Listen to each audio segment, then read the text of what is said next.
and welcome to the first in Impulse Magazine's Inspiring Youth series, where we talk to young people involved in creative projects and discuss the success that they've enjoyed in them. And I'm joined here today by one of the heads of Holocene Productions, filmmaker Adam Hales Walker. Adam, thank you very much for joining us today. Absolutely, pleasure. Super. And just run us through Holocene Productions. Okay. Well, I started it about a year ago, and it's mainly I use it to do my own stuff, right.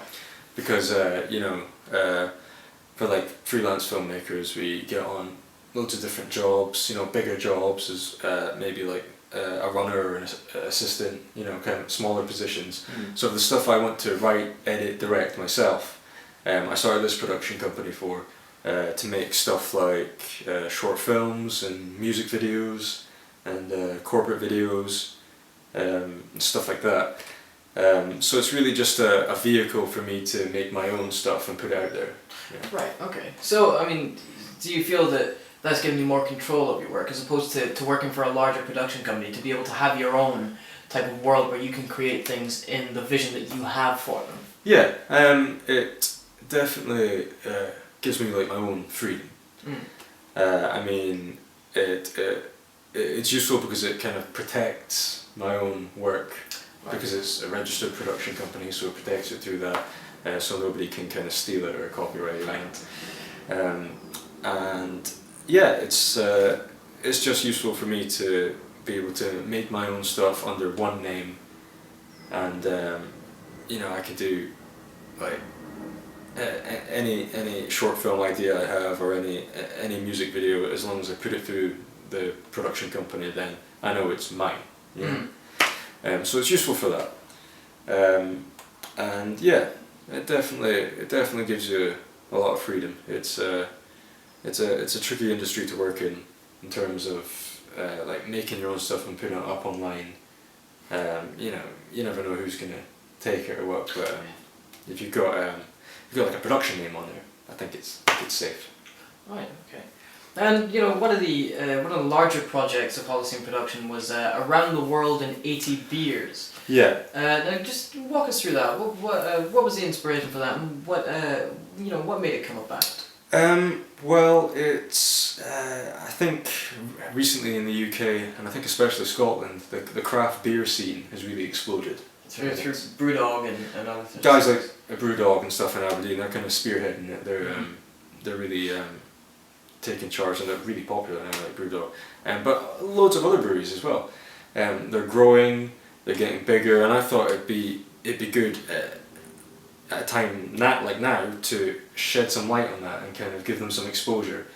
But at the same time, I wanted to do something kind of light-hearted and funny, so that's why we got a comedian in Scotland we know, Scott Ironside, to present it for us. And what it really is, it's a test pilot. So it is like a TV show format, and it's like a pilot for a TV show, and we shot it, and we're gonna now try and take it to production companies, right, and see if they're interested. But what it is basically just Scott going around the world, drinking as much beer as humanly possible, and meeting these lovely guys and just like learning more about the craft beer community and stuff.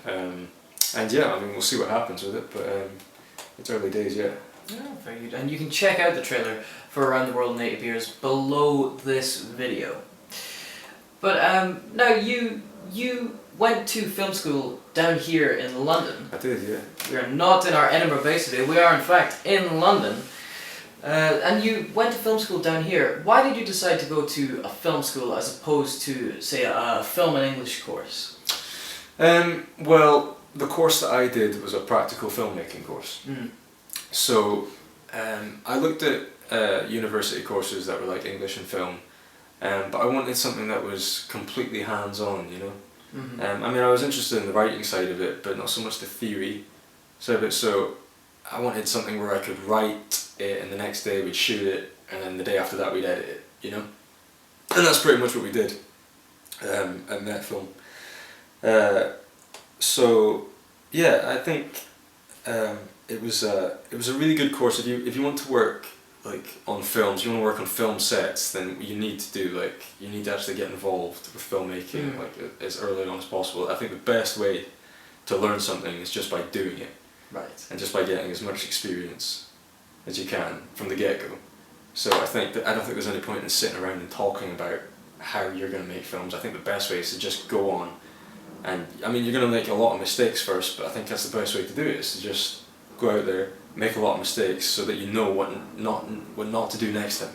You know? So that's what you would say to young people who'd like to get involved in the film industry, just to be as hands-on and practical as possible. I think so. I think it's with the film industry, it's just about getting your foot in the door. So I think like you just got to start as soon as you can. I think the best way might be to just get an internship or something. Just like as soon as you can, get on a film set or get on a shoot and just get some hands-on experience, and then get to know people as well, because the film industry is all connections and who you know, like a lot of industries now. So I think that's the best way to do it, is to just get on a set as soon as you can, get to know people, and that is the best way to start, and just start connecting and networking with people and getting to know film equipment and how to learn certain things by the actual professional people who are doing it. I think that's the best way to do it. So.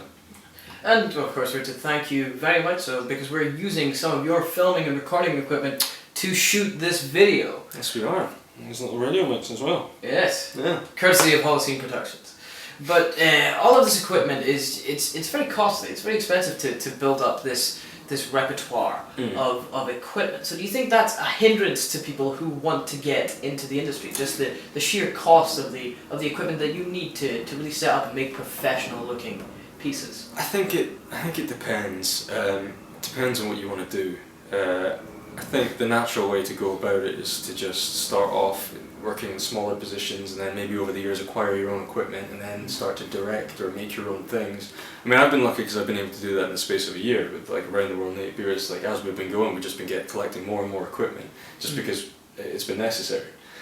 So now I've got quite a lot of equipment, which is really useful for shooting anything that I need to go off and shoot. But I would say it is a bit of a hindrance. If you want to make your own stuff, the equipment is kind of expensive. Time and money. Time and money, and I think it's a lot of money to invest. But I think you just need to just over time just get as much equipment as you can. I mean, even don't get expensive equipment, even if it's the kind of cheaper cameras or the cheaper sound recording equipment, as long as you're still able to record your own stuff, and that's what you want to do. If you want to direct or edit, as long as you can use any form of equipment to make your own stuff and put it up online, then do that. The best way to do it is to just get your stuff out there, because sometimes it doesn't matter like the quality of it. I think you can still notice someone's talents, even if they're using maybe cheaper equipment. So I think it's still worth it. Sure. Yeah. Well, thank you very much for joining us, Adam. Absolutely. And thank you for joining us here on Inspiring Youth. You can follow us on Twitter at Impulse2014 or on Facebook at Impulse Magazine 2014. And Adam, where can people follow you and get in touch? My Twitter is Adam Hales Walker. You can follow me on that, and the website for the production company is holoceneproductions.co.uk. Super. And we of course advise you to contact both of us on Twitter, watch the trailer for Around the World in 8 Beers below, and let us know what you think. But for now, thank you for joining us.